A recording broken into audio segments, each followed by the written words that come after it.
আসসালামু আলাইকুম, welcome to my channel মা মেয়ের সংসার। কেমন আছেন সবাই? আশা করছি আল্লাহর রহমতে আপনারা সবাই অনেক বেশি ভালো আছেন।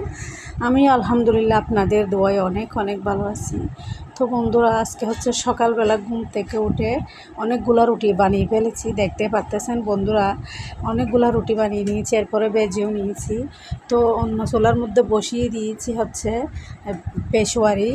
দেখতে পারতেছেন, কথা বলতে বলতে আমার পেশোয়ারিও রান্না হয়ে গিয়েছে। সকাল সকাল উঠে অনেকগুলো কাজকর্ম সেরে নিয়েছি। আজকে সকালের নাস্তার মধ্যে হচ্ছে পেশোয়ারি দিয়ে রুটি দিয়ে সবাই মিলে খেয়ে নেব। বন্ধুরা দেখতে পারতেছেন। তো খাওয়া দাওয়া শেষ করে এরপর হচ্ছে আপনাদের ভাইয়া বাজারে গিয়েছিল। তো বাজার থেকে অনেকগুলো বাজারে নিয়ে আসছে, ছোটো মাছ আনছে আর হচ্ছে লটিয়া মাছও নিয়ে আসছে। এদিকে আমি বাসার মধ্যে ছিল তরকারি, এগুলি দিয়ে করলা ভাজি করে নিয়েছি। এরপর হচ্ছে শুটকির তরকারি রান্না করতেছি। তো আমরা চট্টগ্রামের লোকেরা একটু বেশি শুটকি পছন্দ করি বলে এজন্য তেল ছাড়া শুটকি রান্না করে নিয়েছি। বন্ধুরা দেখতে পারতেছেন, অন্য চুলার মধ্যে হচ্ছে আমি করলা ভাজি করে নিচ্ছিলাম আলু দিয়ে। তো গরুর মাংসর মাঝখানে যদি একটু যদি শুটকি হয় আর হচ্ছে একটু যদি ভাজি হয় তাহলে অনেক ভালো লাগে, এজন্য। তো দেখতে পারতেছেন বাজার থেকে এই ছোটো মাছগুলো আর হচ্ছে এই লুটিয়া মাছগুলো নিয়ে আসছিল। তো এখন আমি এগুলো একটু ভালো করে পরিষ্কার করে নিচ্ছিলাম আর হচ্ছে ডালও বসিয়ে দিয়েছি। তো এখানে হচ্ছে বাসায় মেহমান আছে, ওদের জন্য একটু ডালও রান্না করতেছিলাম এর জন্য। তো আমি হচ্ছে এখানে পেঁয়াজ টমেটো সবগুলো কাটাকাটি করে নিয়েছি। এরপর হচ্ছে মাছগুলো একটু লবণ মরিচ হলুদ দিয়ে মেখে রেখেছি। এরপর হচ্ছে রান্না করে নিব। বন্ধুরা, আমার ভিডিওটা আপনারা শেষ পর্যন্ত দেখতেই থাকেন, ইনশাআল্লাহ অনেক বেশি ভালো লাগবে।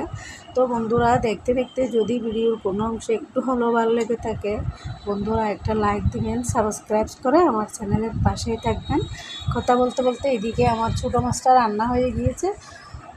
অন্যদিকে হচ্ছে আমরা দুপুরের খাওয়াটাও শেষ করে নিয়েছি। এখন হচ্ছে বিকেলের টাইম। বাসার মধ্যে লাড়ুর জন্য খই ছিল, এরপর হচ্ছে ছালের গুঁড়া ছিল।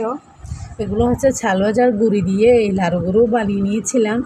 অনেক মজা হয় এরকম। আপনারাও চাইলে বাজার থেকে খই কিনে নিয়ে এসে এরপর হচ্ছে বিনি চাউল ভেজে এরপরে এগুলোকে ব্লেন্ডার করে খুব মজা করে লাড়ুগুলো বানানো যায়।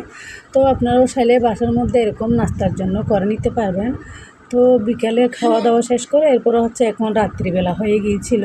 আজকে শুধু খাওয়ার পর খাওয়া চলতেইছে। বন্ধুরা দেখতে পারতেছেন, এটা হচ্ছে গ্র্যান্ড শিকদার থেকে চিকেন মশলা নিয়ে আসছিল। তো এগুলো হচ্ছে আমরা সবাই মিলে খেয়ে নেব রাত্রিবেলা, আর কোনো রান্নাবান্না করব না।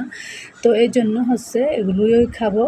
তো বন্ধুরা, আজকের ভিডিও আর বেশি লম্বা করব না, এতটুকুর মধ্যে। সবাই সুস্থ থাকবেন, দোয়া করবেন যেন নতুন নতুন ভিডিও আপনাদের কাছে উপহার দিতে পারি মতো।